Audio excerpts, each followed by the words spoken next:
Ladies and gentlemen, you see, there is so much hypocrisy in those political space.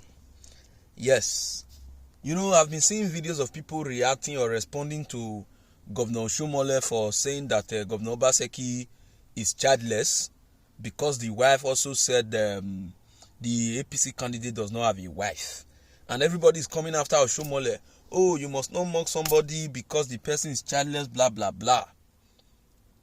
Now, those of you that are mocking, those of you that are calling out to Oshiomole, oh, Oshiomole is wrong. Why will he say this? Why will he not say this?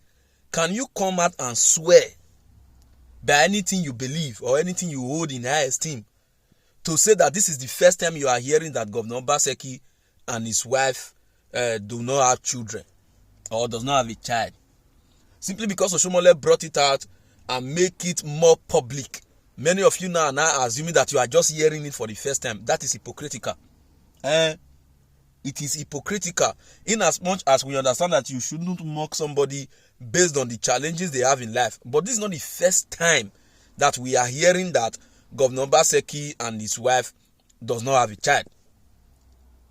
Now, the thing you people are failing to consider is the PDP in Edo State have been trying every means possible to discredit the candidacy of Senator Okpebholo. And Senator Okpebholo is an individual who has no skeleton in his cupboard. He has no skeleton in his cupboard. His past records are clean. That is why they could not hold him to anything. Say, oh, maybe he has thugs. Maybe he did this. Maybe he did that. The first thing they tried to use against him was his educational qualification. He does not speak English, this and that. But when we put forth the requirement which the INEC has prescribed for anybody to become a candidate, he has met that requirement. That argument was dead on arrival.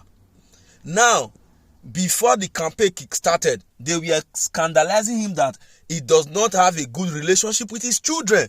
That is the reason why the man brought his children to the campaign ground. You thought he just wake up in the morning and decide to bring his children to the campaign ground. No, he used it to prove a point. They said he did not take good care of his children. He married to a woman. They gave birth to children together. He abandoned the woman and the children. He's not in good terms with the children. The children does not love him, this and that. And the man take a turn and brought his children to the campaign ground, and the children spoke. And it is clear that he has a good relationship with the children. And of course, he have been part of the children's life because he's the one who sent them through school. Now, Governor Obaseki's wife went to a campaign. You want to talk to Edo women. What connection does a man who does not have a wife have to do with the women you are addressing? Is he going to marry all of them? If that even be the case. Now, Oshiomole have come out to respond. People are castigating Oshiomole because you do not know what is going on behind the scene. You do not know what is going on behind closed door. Even there were some allegations we heard that the PDP went as far as meeting the wife of Senator Okpebholo in Abuja, trying to give her some money to throw a scandal against the man on social media, telling the media that the man is irresponsible, he doesn't care for his children, blah, blah, blah. But when he brought the children to the campaign field, that argument or that, stunt they were trying to pull was dead on arrival.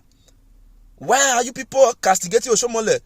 So long as I'm concerned, Oshiomole have not said anything wrong, because today is not the first day we are hearing that Governor Obaseki does not have a child. And if Governor Obaseki has a child that the Edo people do not know, let him present him to the Edo people. Oshiomole is not making mockery of him. It is the allegation that has been spreading around before. Oshiomole, he re-echoed it, he re-emphasized it. Now people are coming after Oshiomole. Am I saying that politics should be a jab of back and forth? No, that is not what I'm saying. But you see, you do not expect someone to come on media or in a campaign ground to say a candidate that does not have a wife. What are you even trying to say, madam? Are you not trying to say that young men, those of us that are yet to be married, does not have a place in the Edo political space or in the Edo political atmosphere? What are you people trying to say? Or people who are divorced does not have the right to campaign or to contest for an election? What does the Constitution provide? Is marriage one of the requirements to run for an election? Is marriage or having a child one of the requirements to run for an election? So those who want to play dirty, they will play the dirty, and there are people who are more dirtier than them that will play the dirty game with them. As far as I'm concerned, I stand by Comrade Oshiomole. he owed no one apology for saying what he said. He owed no one an apology, because if you think Oshiomole owe Betsy or Obaseki apology, then you owe them an apology.